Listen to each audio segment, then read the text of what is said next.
I'm Batman. I am vengeance. I am the night. I'm Batman. Oh, well, my name's Fox Ryan, so they name it Fox, and I just finished watching The Batman, or I came back from watching it.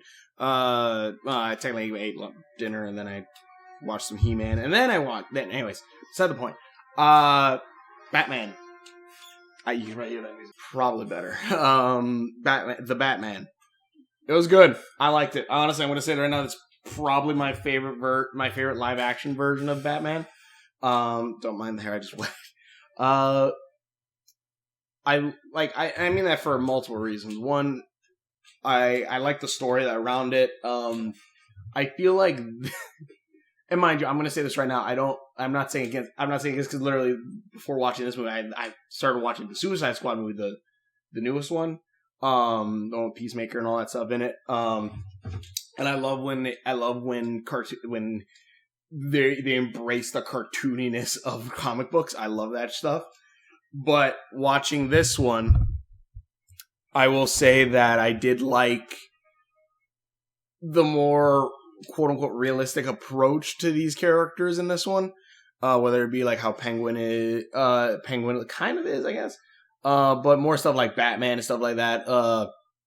Like his suit, instead of just having like a utility belt, he has all of his tools on him. Like he has almost like a hidden blade grappling hook that kind of comes up and shoots out to pull up. He has like different like gadgets here.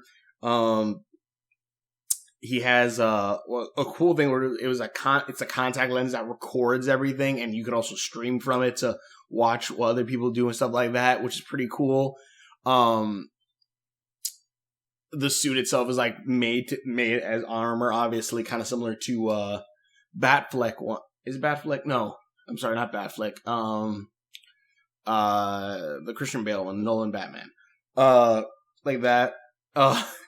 You like whenever he takes off the mask, it isn't just like, oh my god, his face is all clean. No, you do see the eye makeup that he wears with it, that you straight see whenever he wears the mask. Even like how the mask is cut, I actually really like. I do also at least like that, like when he walks into a crime scene, the cops are like, the hell? Like they look at him like he's weird and stuff like that, which makes sense because I think it was The Dark Knight when he was about to. I think it came to this realization when I was watching The Dark Knight once, and he was going to interrogate the Joker, and he just slams the Joker's head down and all this stuff, and like he blocks the door and everything. And I'm just and right there it was when the epiphany happened, where I'm looking at this, just going, a man in a bat suit is slamming the face of a clown into a metal table. Closed and was given the okay mostly by the cops and closed the door, and now has full range to just beat the shit out of this clown. This rich guy dressed up as a bat is able to just beat the shit out of this poor homeless clown, and by poor I mean like no money clown, in a cop station because the cops let this happen. I'm like, this is kind of stupid. Mind you, I'm not saying Batman is stupid, but I am saying it's like it is really the point where you're just like, maybe they shouldn't trust the crazy guy in the bat suit. But it is like, so there are some points where I'm kind of looking at stuff and I'm just like, yeah, this is a guy dressed as a bat walking around cops, like walking around a crime scene. I'm like, But I'll say this right now, it's fucking badass as hell. Like again, up to the grappling hook, which one thing I really like too is like, I guess technically he has one batarang, but this Batman doesn't use batarangs. Also, this is a very early Batman, being only 2 years into his crime fighting days. Only 2 years in. It's not. I guess it's kind of a spoil. I won't spoil too much on this. But it does take, I think, some notes from Year One Batman, which is a comic I read and actually really like. And the one thing I actually really did like, which again, not really a spoiler, but obviously his dad is a Wayne, but in this, and it's similar to Batman Year One, which I don't think it's in the canon or the main universe comics, but his mom is in Arkham. So Martha Arkham and Bruce and Thomas Wayne got together, had Bruce Wayne. I like that. I feel like that adds more to the whole Arkham thing, because at least I never really felt like, oh, okay, well, it's Arkham Asylum, you know, and then later on I find out, oh, it's H.P. Lovecraft. But this ties it more into kind of with Bruce and his lineage and stuff like that. I kind of like that. Like, and also it brings into question things like, is Bruce really crazy? Oh, then again, he is a dude dressed as a bat. He is crazy, but, you know, I liked that. I liked that a little bit. I like the more realistic approach to all these things. The story, the characters. It's very much more grounded in like this kind of mystery of who is the Riddler and all this stuff. They made the Riddler based like the Zodiac Killer, but it's pretty good. And also they kind of pull what like the show Gotham kind of did, where this Gotham doesn't necessarily have a time period on which this is happening. Like where Bruce lives, which I actually really like the change of, instead of Wayne Manor being just some mansion off in like the corners of whatever, it's actually in Wayne Tower. Like he lives in the skyscraper in the center of the city, which I'm like, I like that a lot because it ties Batman more into the city itself. It's not like he just like disappears off and, you know, leaves into wherever the hell. No, Wayne Manor is in the tower, and I like that. Even like how gothic and all shit it looks in there. It looks really cool. They also don't do the thing, which again I'm gonna bring Spidey up a little bit because people like kind of got pissed off where they're like, they never showed Uncle Ben being shot or saying with great power comes great responsibility. This movie literally almost does the exact same thing where it's like, yeah, we don't need the origin of it. Yeah, we kind of get hints at what it was. Obviously, you know, his parents died in 20 years and all this stuff. And because, like, we know it already. We don't need it to be repeated or see it happen again and again and again. This movie doesn't do that. It just continues on with it. And I like that.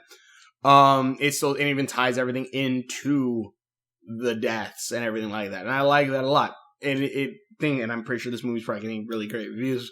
And I'm pretty sure, like, certain fans who hated the Spider-Man movies like that are like, but anyways, but yeah, I like the realistic approach with like the Riddler and like even like kind of how they're kind of certain things they did with that. Like they did try to pull a little more like the Joker, I think, from like the Dark Knight, where it's like video camera stuff like that, but also like, you know, they tie it in with stuff like, again, like smartphones. Like the city is timeless, where it looks like gothic and all this stuff. There's mafia and all this stuff, but also you still have smartphones. You still have like a Switch and stuff like that, like streaming. But yeah, I like this one. Or like at one point, there's like instead of when Batman calls Alfred, it's not Alfred apparently doesn't have a cell phone. He has to call Wayne Manor itself, like in like the phone line there and stuff. So I don't know. Or Bruce, I don't even think has a cell phone himself. I don't know. Technology is weird, but also I kind of like that. It's a mysterious kind of time frame, which Gotham, the show, kind of really played around with that a lot, where it's like you don't really know when this is. But yeah, and I even liked I especially like the beginning bit where like it says when the like I am the darkness, because like every time the bad guy with someone or criminal does something against the law or does something, they look into the shadows like, oh god, like is he there? Like, oh, he's watching from the shadows, and like they run away scared even though he's nowhere near them. I'm like, that's kind of freaking cool. I will say though, like how Bruce Wayne was like all emo and stuff like that. I'm like, this is gonna inspire a shit ton. This is gonna inspire another emo phase in the world, isn't it? I can see it coming. Like the same way like the Matrix, you know, the long coat and all that stuff. You're gonna see people with just black eye makeup again. And like the goth thing is gonna come back full force again, I bet. But this movie was fun. Oh yeah, and like again, like this is the only Batman I think doesn't have a batarang. He kind of does. Like, I won't spoil it. I guess technically he has one, but he doesn't throw it. He mostly uses his either fighting, which is badass, especially like how bulletproof his suit is.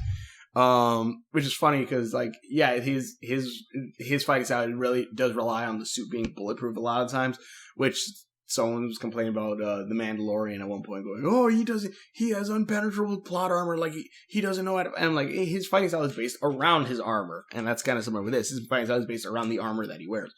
Selena Kyle I liked in this too. I don't know if her friend was just a friend or if it was actually like also her girlfriend too. I think it was probably both. maybe her girlfriend. I don't know. Like, she can call her baby, so that's, I don't know. But I liked that whole bit. I liked, Gordon was pretty cool in this, especially like when he has to talk to Batman and they kind of whisper in their voice. You'll know the scene, but I like that whole scene because it's like they're just playing. I'm like, all right. But yeah, I like this Batman a lot. I like the car was fucking badass as all hell. It does kind of seem that I kind of saw the trailers. I saw some of the trailers, and also there's some bits that you kind of look at it and it's like that's in the trailers, and it's somewhere I did not think it was gonna be, or it's like I haven't seen this scene yet, and it was a major scene in the trailers, like you're kind of just waiting for that. I'm like, I don't know if I like that, but it is a really good. And when you think the movie's over, it's like, oh no, we still got like another hour to go. I'm like, okay, but it's a fun ride all the way through. Yeah, I like this. This is probably my favorite live action bat suit. Again, we're just seeing all the gadgets on there. Batman not really using batarangs, more these other the grappling hook, or even like how again this I think does the more realistic approach better than the Nolan films, where the Nolan films was like, oh yes, the cape does this and all this stuff. It's like in this one it's like no, this is how you do, technically speaking, if you want to make it realistic, this is how you do that. And even like the batarang thing, again, similar, kind of a similar thing, but like even like the grappling hook is more useful in that sense and all that stuff. It's a good movie. I highly recommend it. The music was awesome too. The story was cool, and it does keep you guessing as you kind of watching it. And like the mystery, like what the hell is gonna happen? But I will say this too. Can Superman please get a movie? Like, here's the thing. When I saw the movie came out, like the trailers, I'm like, yay, another Batman movie. Like, I'm just like, yeah, I like Batman, don't get me wrong, but can the love and like point thing of like changing certain characters and making it like, oh yeah, that's cool. Like, can you not do that with Superman in any way? Like, I'm not saying, oh, make him dark and gritty or some shit like that. No, but even like the ending of this movie, it's kind of a point where Batman, and it's a point, I guess kind of a spoiler, he says like, I need to basically be a symbol for hope. And I'm like, that's Superman's job. Your symbolism is fear. His symbolism is hope. I'm just like, and I'm just thinking like, can we not get a Superman movie that does this in some way? Like, I don't know. I feel like if you could make Polka Dot Man sympathetic, or not sympathetic, like you'd give him like, you know, a character like, oh man, I didn't really think of it like that. And like, you know, I kind of stuff like that. Like, if you can do stuff or write these like third-rate characters in some things, or still like, what the hell, and make them interesting, how can you not do that with the Man of Steel and all these other stuff? Like, come on, give me I want like a really, really good Superman movie. I really do, and I feel like we need that. Come on. And I still say keep Henry Cavill. God, keep Henry Cavill. I want Henry Cavill and Robert Pattinson Batman. I don't really care about Batfleck. I really don't at this point. This Batman is way freaking cooler, and I honestly think this is a better version of Batman for this. But yeah, tell me what you think. Comment below. Thanks for watching. DC, come on, make a Superman movie. Come on, make a really good Superman movie. I want to see it, please. But thanks for watching. It's something that has as much love and care as this, please. But thanks for watching. Share videos. Hopefully enjoy this. They can tie this probably with the Joker somehow. Anyways, thanks for watching. Yeah, play Superman. Anyways, we will. See you later. I'm Batman. Superman, come on.